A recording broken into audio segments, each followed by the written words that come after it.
Okay, we are now joined by the winner of today's NASCAR Xfinity Series race, John Hunter Nemechek. Congratulations, John Hunter. We'll open it up right to questions. If you have one, please raise your hand, and we'll get you a mic. We'll start over here in the middle to Dominic. Dominic, could you raise your hand? There you go. Dominic Otto, going with the racing experts. 10 wins now, 43rd all-time on the Xfinity Series wins list. But more importantly, what does that mean to you to hit 10 victories, double-digit wins in this series? It's big. Man, I love winning. I love winning races. But to be able to win 10 Xfinity races is pretty big accomplishment. I really enjoy being able to race in the NASCAR Xfinity Series. These cars are so fun to drive. Toyota's GR Supras are really fast. So, man, it's a lot of fun, but it means a lot. You're going to remember most about this victory? It's Vegas. What is there not to remember about Las Vegas? But just there's a lot of first-time winners on this NASCAR Xfinity Series team at Joe Gibbs Racing. Crew chief, one of our engineers, spotter, I think truck driver as well. All their first NASCAR Xfinity Series wins in their roles. So it's pretty cool to have such a young group, such a, I guess, inexperienced group, I would say, as far as their roles go, and to be able to come out here and win a race. It was a hard-fought day, that's for sure. Go over here.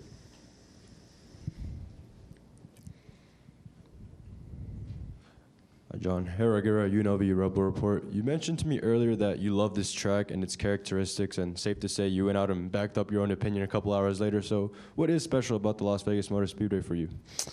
Las Vegas, I've always run really well here. Don't really know why. I guess it just suits my driving style, but we've always been super fast here. Won here in a truck, now the Xfinity car. It's been some great accomplishments here at Las Vegas. But the characteristics of this racetrack, being able to move around, run the bottom, run the middle, run up next to the fence. I didn't get there today, but being able to have multiple grooves and then the bumps and 1 and 2, the wind, just so many different characteristics play into the racetrack here. And you do have to have a really good race car, but a driver can make a pretty big difference here as well. And I enjoy drivers' racetracks where you can get up on the wheel and get things done. I know the focus shifts over to tomorrow's Cup race, so does that mean the celebrations are going to be a bit lighter tonight?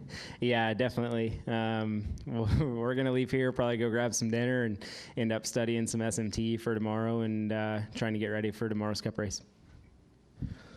Go over here and then to Lee. Hi, John. Tom Zaleski, Iron County Today.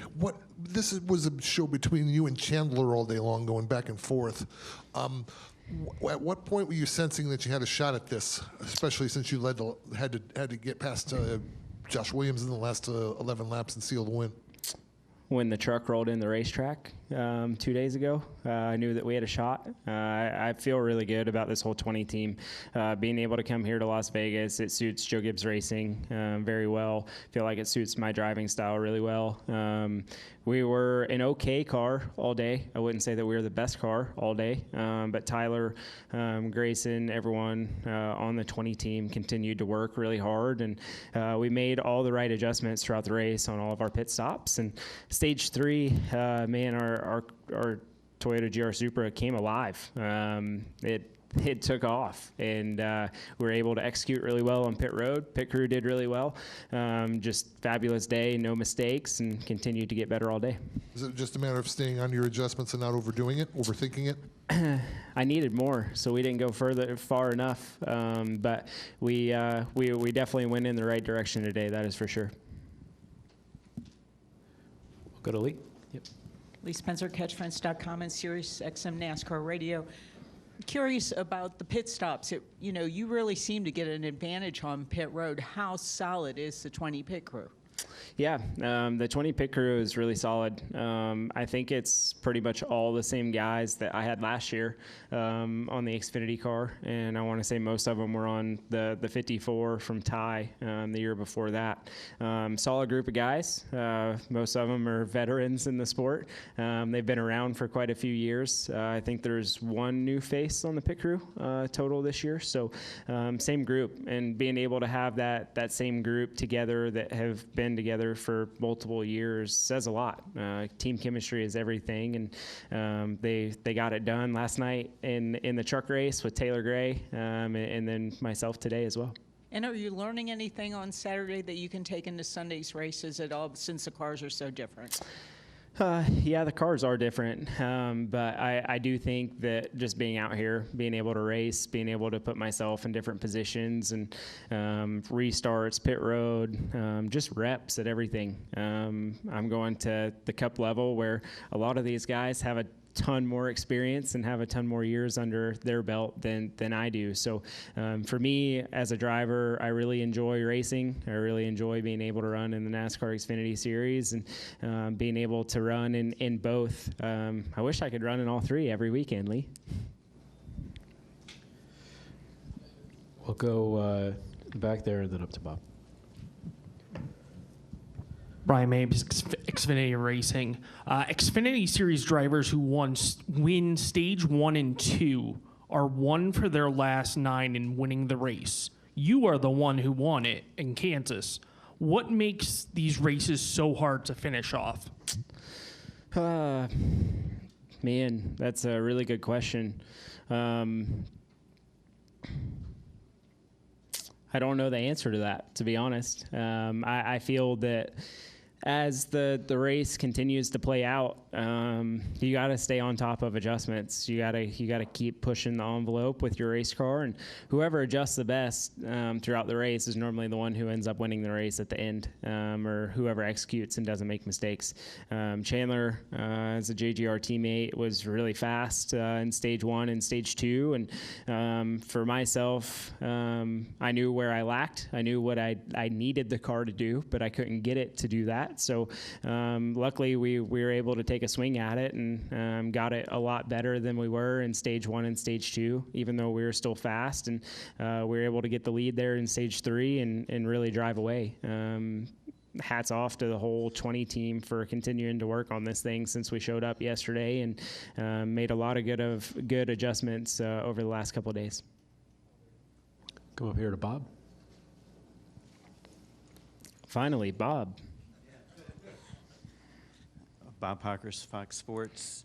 Are you doing, obviously with Legacy kind of a little bit rebuilding and the switch, are you doing these races for confidence purposes? Are you doing these races so that if the Cup side takes a little bit longer to come to fruition, that you're showing what you can do? For me, I enjoy racing. I enjoy racing every time that I get the opportunity to.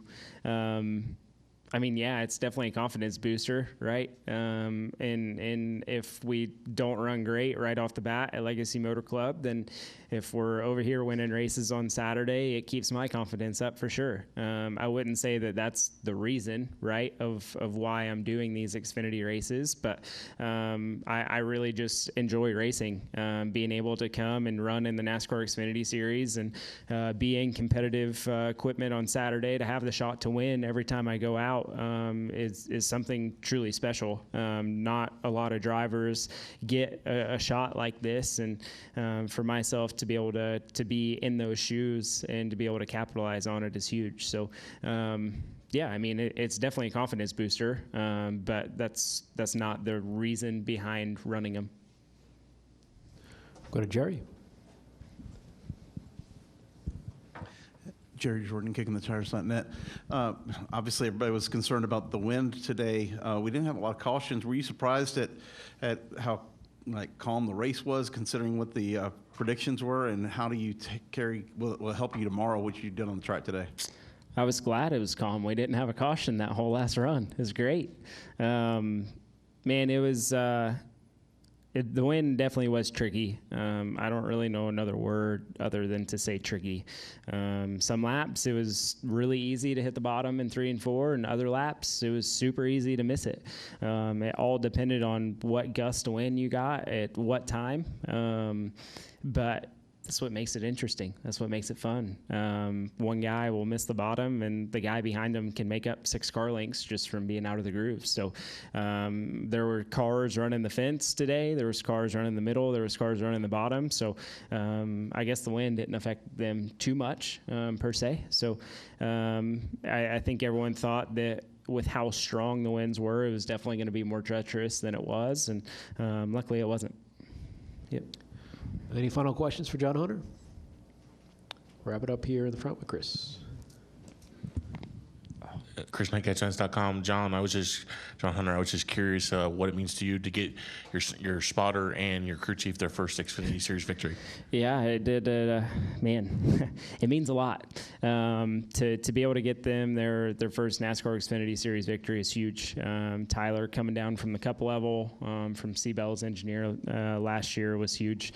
We knew that he was going to be really talented. I think everyone at JGR knew that, and it definitely has showed today. Ryan, my spotter, heck, he turned 21 on Tuesday. It's kind of crazy having a spotter that's 5 years younger than me. So that's pretty interesting. But he's done a great job so far.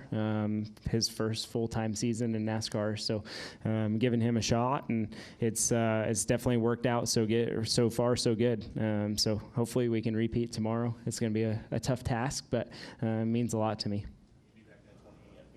Yep. I'll be back for Phoenix and COTA.